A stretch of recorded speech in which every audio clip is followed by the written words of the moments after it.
प्रिय मित्रों, आज हम लोग क्रांतिक कोण के बारे में पढ़ेंगे। क्रांतिक कोण क्या है? क्रांतिक कोण, जिसकी इंग्लिश है क्रिटिकल एंगल। ये क्रांतिक कोण क्या है? आपने पढ़ा है कि जो आपतित किरण होती है, यहाँ आपतित किरण ए भी दिखाई गई है। आपतित किरण जब सघन माध्यम से विरल माध्यम में जाती है तो अभिलंब से दूर हट जाती है।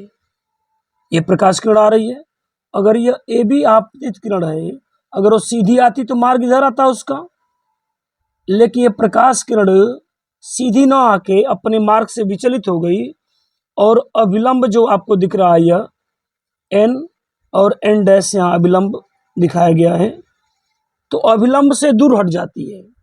यानी आपतित किरण ए भी सीधा न आके वह अपने मार्ग से विचलित हो जाती है और अभिलंब से दूर हट जाती है। और आपको पता है कि आपतित किरण और अभिलंब के बीच जो कोण बनता है इसको हम आपतन कोण कहते हैं, जिसको हम आई से शो करते हैं। और यह जो कोण बना यह अपवर्तन कोण, यानी अभिलंब के साथ आपतित किरण जो कोण बनाती है उसे आपतन कोण कहते हैं, और अभिलंब के साथ अपवर्तित किरण जो कोण बनाती है, बीसी अपवर्तित किरण है, तो अपवर्तित किरण जो कोण बनाती है उसे हम अपवर्तन कोण कहते हैं। इसे आर से शो करेंगे हम। लेकिन यदि आपतन कोण का मान हम बड़ा करते जाएं तो अपवर्तन कोण का मान भी बढ़ता जाएगा। यानी जैसे जैसे हम आपतन कोण का मान बढ़ाएंगे वैसे वैसे अपवर्तन कोण का मान भी बढ़ता जाता है। यानी ये किरण जो प्रकाश किरण आ रही है अपवर्तित किरण और अभिलंब से दूर हटती जाएगी। अब कह रहा है कि आपतन कोण का मान बढ़ाते जाएं तो अपवर्तन कोण का मान भी बढ़ता जाता है।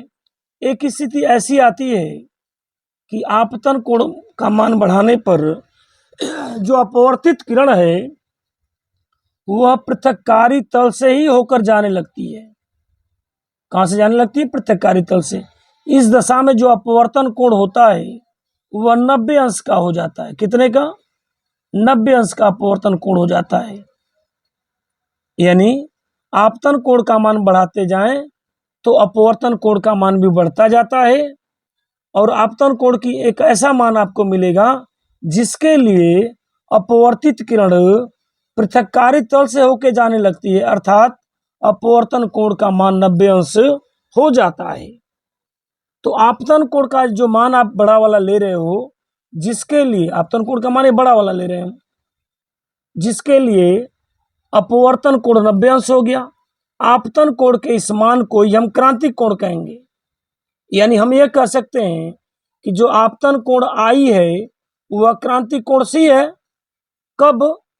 जब अपवर्तन कोण कितना हो जाए? 90 अंश। यानी आपतन कोण के उस अधिकतम मान को, आपतन कोण के उस अधिकतम मान को हम क्रांतिक कोण कहेंगे। क्या कहेंगे? क्रांतिक कोण सी कहेंगे, जिसके लिए अपवर्तन कोण 90 अंश हो जाता है।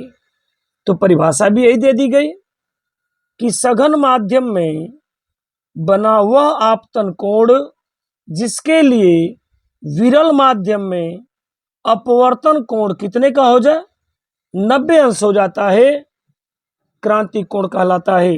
फिर से सुनेंगे।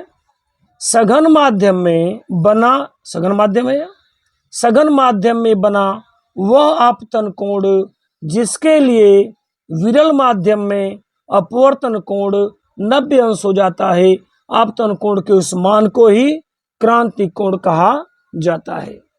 उम्मीद करते हैं यह डिफिनीशन आपको समझ में आ रही होगी।